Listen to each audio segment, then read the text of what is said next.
makin menjadi-jadi. Belum pernah terjadi istri ngomel, istri cerewet, terus dinasehati suaminya sendiri langsung sembuh, reda, berhenti ngomelnya, berhenti cerewetnya. Tidak pernah terjadi dalam sejarah peradaban umat manusia. Yang ada makin menjadi-jadi. Ketika istri makin menjadi-jadi, dosanya makin besar, Pak. Dan ingat Bapak, dosa-dosa istri itu adalah tanggungan suami.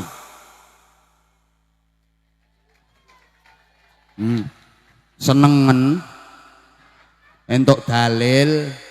Pokoke mulai sesuk kapan ngomel, sama niku wong lanang ngene. Suaminya ngomong, istri nggak boleh bicara lebih keras, nadanya lebih tinggi daripada suami, apalagi kamu nyakitin hatiku, Allah nggak bakal ridho, kamu dosa besar. Nggak apa-apa, dosaku tanggunganmu, wek.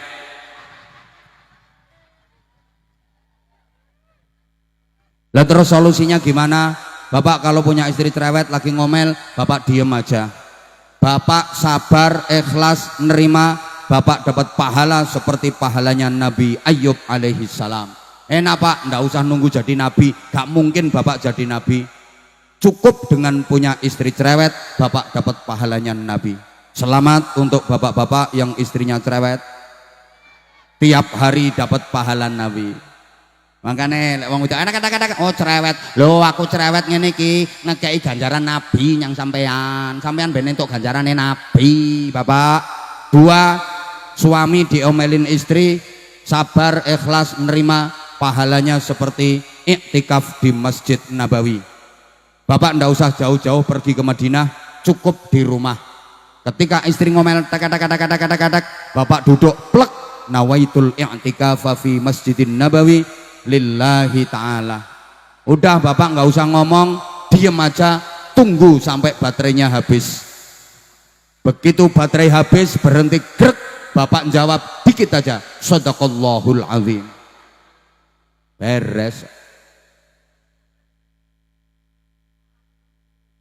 Bapak istri yang lagi ngomel cerewet itu kalau Bapak imbangi, demi Allah 7 turunan Bapak nggak bakal menang. Wong wedok kamu seokeh Pak, dia nggak akan kehabisan kata-kata.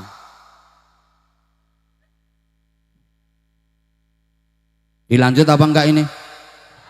Makanya Nabi Isa itu ndak kuat kalau ada istri yang berani sama suaminya, langsung didongake mati. Ya Allah, bapak-bapak, andaikan Bapak masih nemuin Nabi Isa Pak, seneng Pak.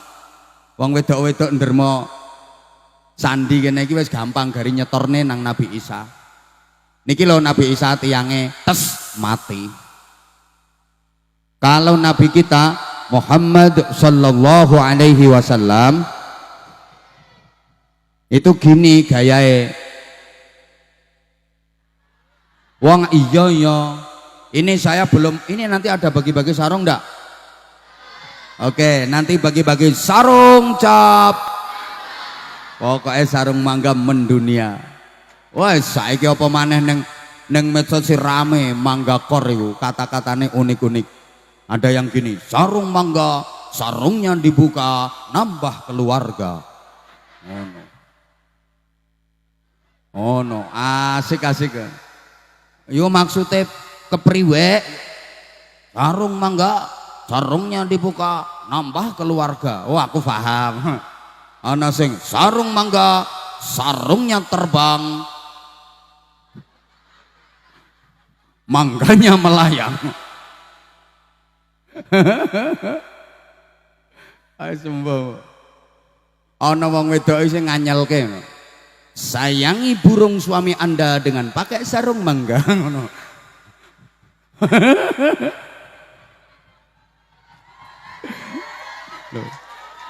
Ngono ya disorai. Allahumma sholli ala Muhammad. Dah nanti sebentar lagi ya. Kalau Rasulullah itu wong apik diapiki, wong elek diapiki, tuturi gak kena, dongakne dadi wong apik. Coba Nabi lagi dakwah, ajak-ajak iman, masyarakat diajak nyembah Allah, pidato belum sampai 5 menit dilempari pakai batu. berdarah-darah tubuh Rasulullah, bendol-bendol. Jadi Nabi itu kena lempar batu juga bendol. Makanya kalau ada orang dermo sandi sini kena lempar batu deyel kok bendol, jelas orang itu adalah umatnya Nabi Muhammad. Lah kalau ada orang derma sandi sini kena lempar batu deyel, watune remuk piar, orangnya meringis nggak apa-apa, mungkin dia umatnya Limbat. Ya tukang sulap. Loh Nabi itu perang juga pakai baju besi untuk perlindungan diri. Nggak mentang-mentang Nabi terus ditebas pedang ting, ditumbak ting, ndak ada jaminan kebal senjata. Bahkan Nabi juga wafat. Betul? Ya karena memang supaya gampang dicontoh. Nabi Muhammad itu dijadikan contoh. Makanya sifat basyariyah, sifat manusianya nampak supaya mudah dicontoh. Kayak Nabi Isa susah dicontoh. Karena Nabi Isa itu sifat basyariyah, sifat manusianya nggak begitu nampak. Coba toh, Nabi Muhammad punya bapak, punya ibu, lahir dalam keadaan yatim, bisa dicontoh. Manusia itu juga ada bapaknya, ada ibunya, bisa jadi yatim gitu loh. Nah kalau Nabi Isa nggak punya bapak, gimana cara nyontohnya? Ibundanya Nabi Isa, Siti Maryam, hamil kemudian melahirkan, padahal beliau sama sekali nggak pernah disentuh laki-laki. Coba, halo? Lah kok ada anak perawan derma sandi sini, tahu-tahu hamil, punya anak nggak ada suaminya, akhirnya di demo masyarakat, ini kamu nggak ada suaminya, mana suaminya? Loh, nyonge kan niru Siti Maryam, itu perawan gendeng, perawan edan, itu suaminya ada tapi minggat, itu loh, nggak ada ayahnya. Gimana cara nyontohnya? Kalau Rasulullah kan ada ayahnya, ada ibunya, dan Rasulullah lahir keadaan yatim, bisa dicontoh. Nah, sekarang juga banyak anak-anak yatim. Kalau bulan Muharram itu banyak santunan yatim, di sini juga ada. Iya, anak-anak yatim dikumpulkan, kemudian dinaikkan panggung, kasih beras, kasih baju, kasih bingkisan, kasih duit, gembira, seneng-seneng mereka. Sampai-sampai ada anak kecil di bawah panggung, dipangku sama ibunya, nangis. Bu, nyonge kapan yatim bu? Aku kok nggak yatim bu, nggak dipanggil dari ibune. Ya karena ngomong bapakmu kono, bapakmu ya ora matek-matek.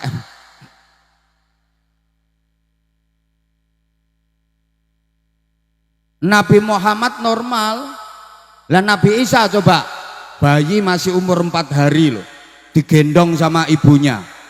Masyarakat kan geruduk demo. Ya ukhta Haruna ma kana abuki imra'a sau'i wa ma kanat ummuki baghiyah.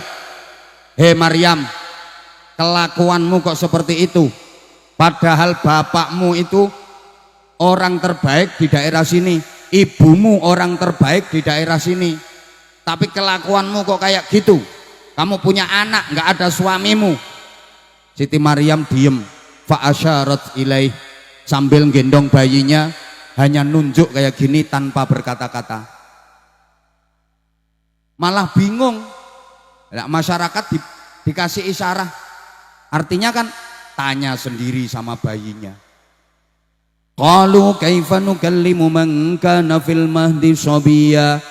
Kata masyarakat, bagaimana mungkin kita bisa bicara sama bayi? Aneh-aneh. Ya ndak mungkin bayi kok bisa ditanya. Lah kok bayinya itu langsung qala inni abdullah ataniyal kitaba wa ja'alani nabiyya. Bayi baru umur 4 hari ngomong, aku ini hambanya Allah, aku diberi kitab dan aku dijadikan nabi. Gimana nyontohnya? Ada bayinya orang dermasan di sini baru umur 4 hari digendong ibunya terus ngomong, ini abdullah, dicolke tinggal melayu.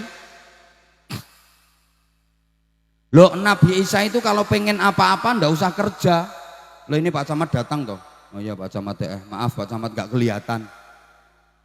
habis camatnya telat. Makanya izin Pak Camat tadi nggak usah pakai sambutan. Biasanya kan ada sambutan Pak Camat dulu. Tapi ini karena Pak Camat tadi agak lambat datangnya, jadi langsung saya yang ceramah. Pak Camat nggak usah sambutan. Lagian camat kebanyakan sambutan itu nggak pantas. Pantesnya camat itu nyumbang. Itu. Halo, halo. Nabi Isa itu kalau pengen apa-apa, ya langsung minta sama Allah. Pengen makanan dari langit aja cuma Rabbana anzil alaina ma'idatan minas sama'i takunu lana 'aidan li awwalina wa akhirina wa ayatan minka warzuqna wa anta khairur raziqin. Gelodak makanan turun dari langit. Gimana nyontohnya? Kalau Rasulullah pengen makan, kerja dulu, masak dulu. Halo? Rasulullah nggak punya duit, utang. Nabi Isa enggak, pengen apa-apa cukup tangannya itu pokoknya diteblekkan, dipukulkan ke meja, gelodak apa yang diminta datang. Saya misalnya gelodak es jeruk datang, bismillah, langsung diminum.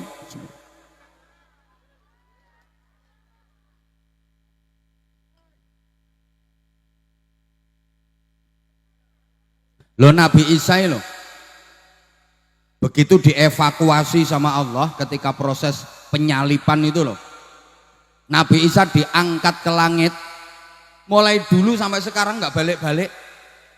Kalau Rasulullah Isra Mi'raj, habis Isa berangkat, sebelum subuh udah balik. Allah, oi, loh Nabi Isa itu gak kena dicontoh. Membina keluarga bahagia, nyontoh Nabi Isa, ndak iso. Nabi Isa ora rabi kok. Ora paham ya wes, ora paham ya wes. Allahumma sholli ala Muhammad. Allahumma sholli ala Muhammad. Nah, kalau Rasulullah memang ya apa namanya ditampakkan sifat basyariahnya. Rasulullah itu ya sehat, ya pernah sakit. Nabi Isa itu nggak pernah sakit. Bahkan Rasulullah pernah kena sihir. Bu, Rasulullah pernah loh kena sihir.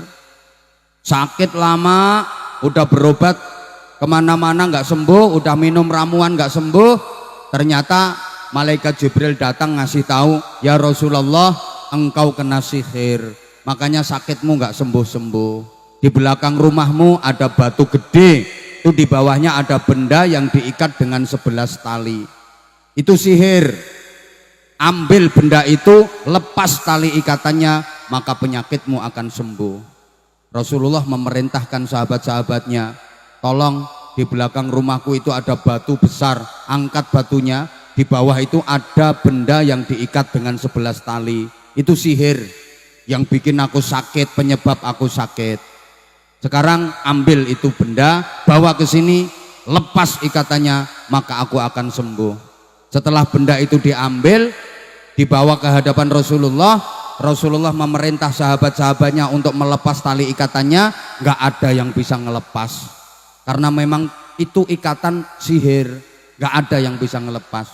Sampai sahabat yang terkenal paling gagah, paling kuat, Sayyidina Umar maju, gini, aku sing ngudari ngene ndak iso kabeh. Iki Umare teko Madura iki. Masa ngudari ngene ndak iso? Kene aku sing ngudari engko lak bablas. Dipegang sama Sayyidina Umar, ternyata Umar pun nggak bisa. Aduh, lot alot ternyata ini. Datanglah malaikat Jibril kemudian membawa surah Muawwidzatain, Qul a'udzu birabbil falaq dan Qul a'udzu birabbin nas. Dua ayat turun sekaligus. Ini satu-satunya peristiwa dalam sejarah turunnya Al-Quran. Ada dua surat diturunkan sekaligus, berarti punya nilai keistimewaan. Umumnya hanya 1-2 ayat, bahkan surat pendek pun kadang-kadang hanya separuh surat, nggak sampai 1 surat penuh. Tapi Muawwidzatain 2 surat sekaligus, surat perlindungan. Ya Rasulullah, bacakan ayat-ayat ini, maka tali ikatannya pasti akan lepas. Ibu bapak para jamaah, surah Muawwidzatain, Qul a'udzu birabbil falaq dan Qul a'udzu birabbin nas, itu jumlah ayatnya 11. Al-Falaq berapa ya?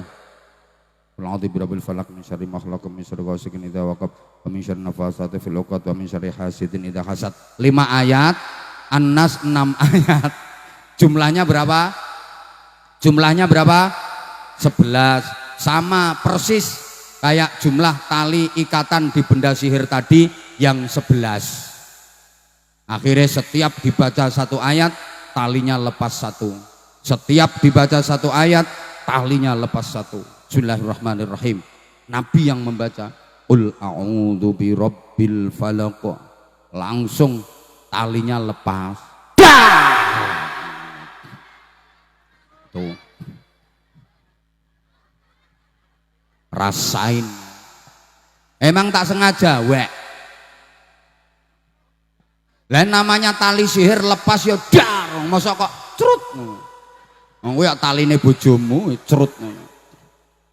Min syarri ma khalaq. Lepas lagi 2. Wa min syarri ghasiqin idza waqab. Lepas 3. Wa min syarrin naffasati fil 'uqad. We ora. Serut. Lepas ini. Wa min syarri hasidin idza hasad. We ora. Serut. 5 udah lepas. Tambah An-Nas. Bismillahirrahmanirrahim. A'udzu birabbin nas. Tali ke-6 lepas. Malikin nas. We ora. Lepas lagi 1 sampai minal jinnati wan nas. 11 tali itu lepas semua.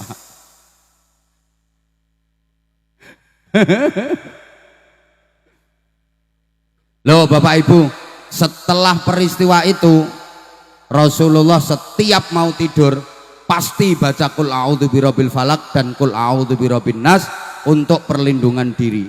Setiap mau tidur Al-Falaq sama An-Nas dibaca, ditiupkan ke kedua telapak tangan, terus diusap-usapkan ke sekujur tubuh. Nah itu bisa untuk nolak sihir, santet, tenung, jengges, serangan-serangan jahat.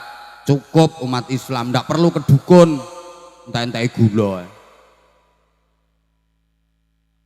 Gula duit kasihkan dukun, mending kasihkan kiai.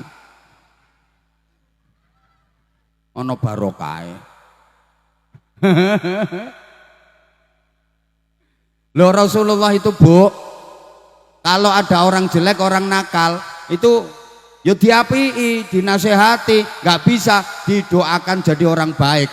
Dakwah di Thaif dilempar pakai batu sampai berdarah-darah, nggak pengen bales, malah didoakan kebaikan. Allahumma hdi qaumi fa innahum la ya'lamun. Ya Allah, berikan hidayahmu kepada kaumku, berikan petunjukmu kepada kaumku. Mereka menentangku karena mereka belum ngerti. Nah sekarang yang hadir di sini pengen kumpul sama Rasulullah apa enggak? Pengen kumpul kalih Kanjeng Nabi napa mboten?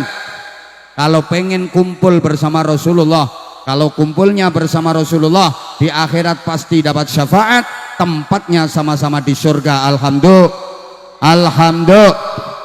Syaratnya harus mencontoh akhlaknya Rasulullah supaya nyetel.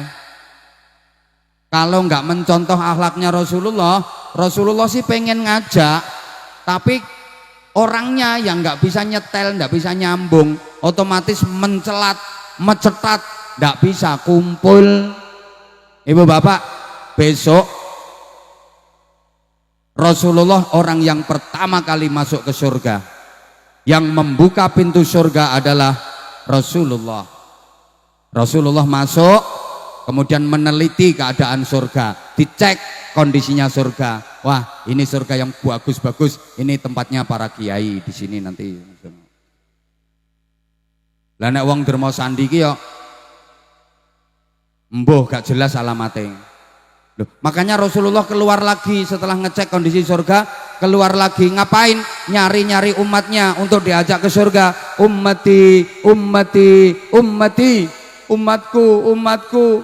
Ini mana ya orang Dermasandi ini mana kok belum ada yang masuk surga sama sekali? Sak camat-camatnya kok belum kelihatan, ini mana ya?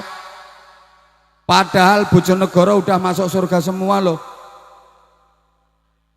Jawa Timur udah masuk surga semua kok. Dermasandi kok belum? Tuh.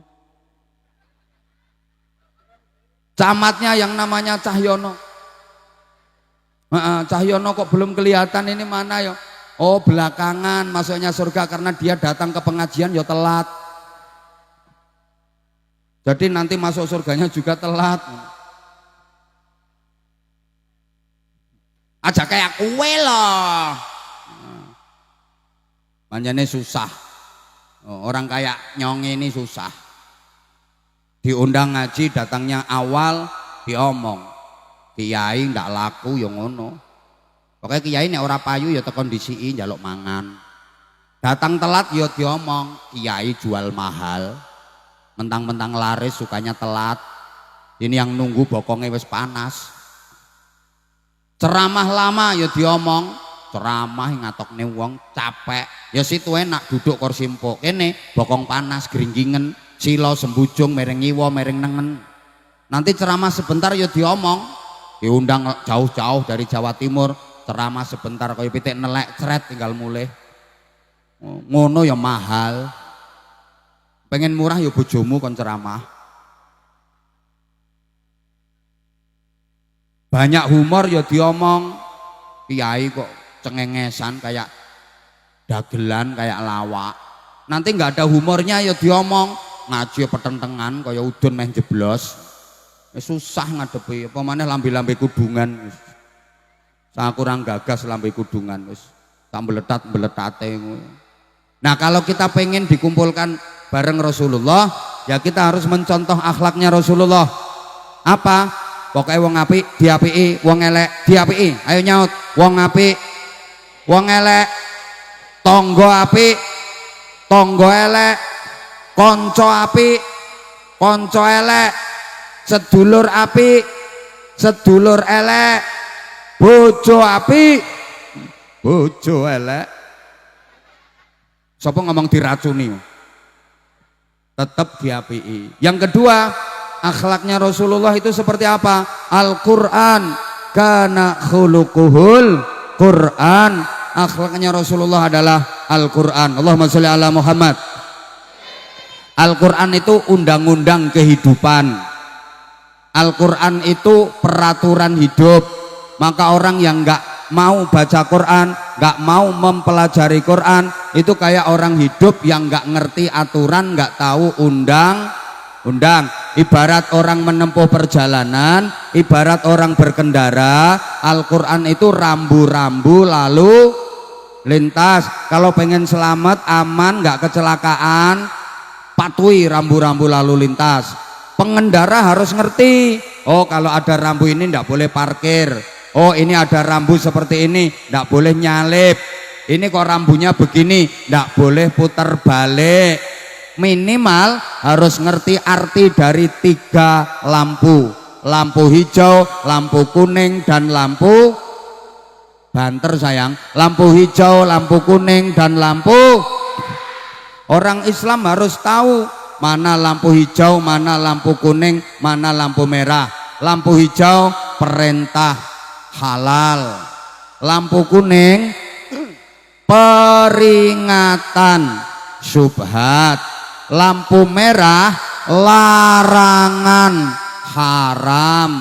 Saya ulang, lampu hijau itu halal, perintah jalan.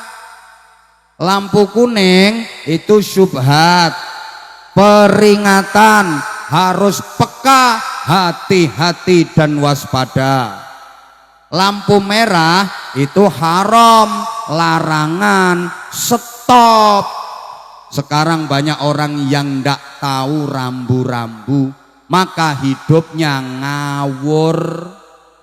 Lampu merah itu haram, larangan, harusnya stop, berhenti, dilanggar, terobos, padahal tahu kalau lampu merah, weng,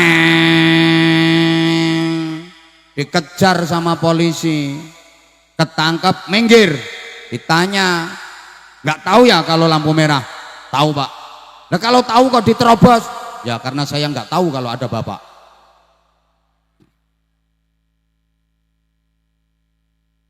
Wong saiki ngerti kok kalau minum minuman keras itu haram. Minuman keras itu hukumnya sing banter, minuman keras itu hukumnya lampu merah itu stop. Maka apapun bentuknya kita tidak akan pernah mendukung dan tidak akan pernah setuju kalau ada pabrik atau perusahaan lampu merah yang diberi izin di negeri kita tercinta ini. Oh jelas bahaya kok itu. Kemarin rame kasusnya di Jogja, belum selesai, ada lagi kasusnya di Pondok Tangerang itu, gara-gara minuman keras, mabuk, sopir teleler, ngawur, ada 35 orang yang meninggal dunia. Ngertos toh kabare? 2 santri Jogja, santri Kerapyak ditusuk gara-gara mabuk.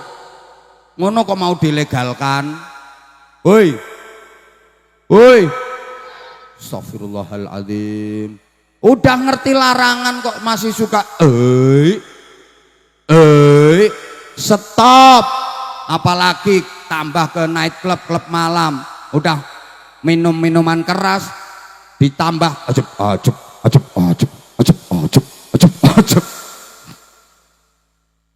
Siapa ngomong pengalaman? Lampu kuning itu syubhat, peringatan, maka kita harus peka. Sekarang banyak orang yang tidak peka menghadapi peringatan Allah.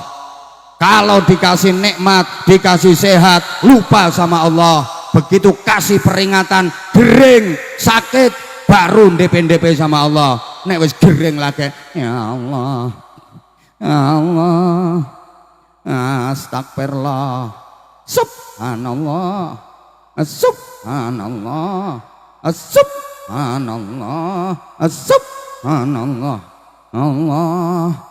Panase kok kaya ngene ya, gorokan rasane garing, iki ne ora diombeni es ora waras-waras. Allah, Allah, bismillahirrahmanirrahim. Wis tak udhek sik panggah kecut wae iki. Apa no kene gula larang apa piye ya? Iki asam lambung munggah tenan iki.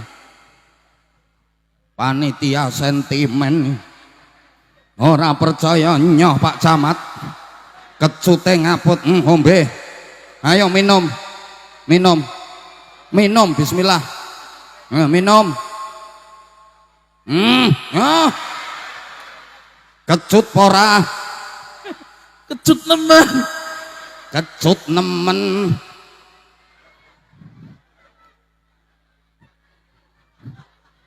Mau ora tak udek, ora tak aduk, meng tak ombe dhuwure tok. Bareng tak aduk jeruke munggah. Iki bareng mlebu weteng sing munggah asam lambung iki. Aku kuwatir engko kopine nganggo uyah iki engko. Ora tak ombe, ora tak ombe. Iki peringatan iki. Aku kudu peka. Loh sekarang banyak orang yang menghadapi peringatan Allah, dia tidak peka tapi malah pekok. Woi, woi, lampu merah diterobos, lampu kuning harusnya hati-hati dan waspada, malah mengmuser, ndak peka menghadapi peringatan Allah. Lampu hijau harusnya jalan, malah stop, mandek. Kendaraan yang di belakang udah bunyiin klakson, tot tot tot tot tot, lampu hijau lo jalan tot tot tot tot tot, malah ditinggal udut. Banyak sekarang orang yang diperintah nggak mau jalan. Pagi kira-kira jam 4, assalatu wassalamu alaik ya imam al-mujahidin.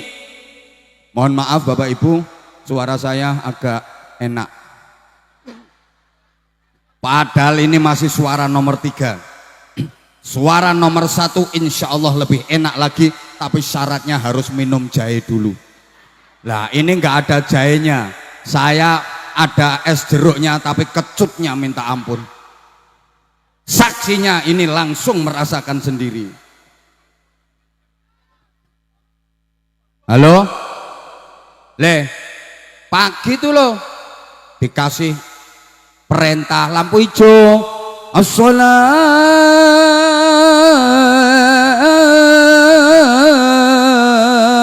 khairum minan naum, malah kelon.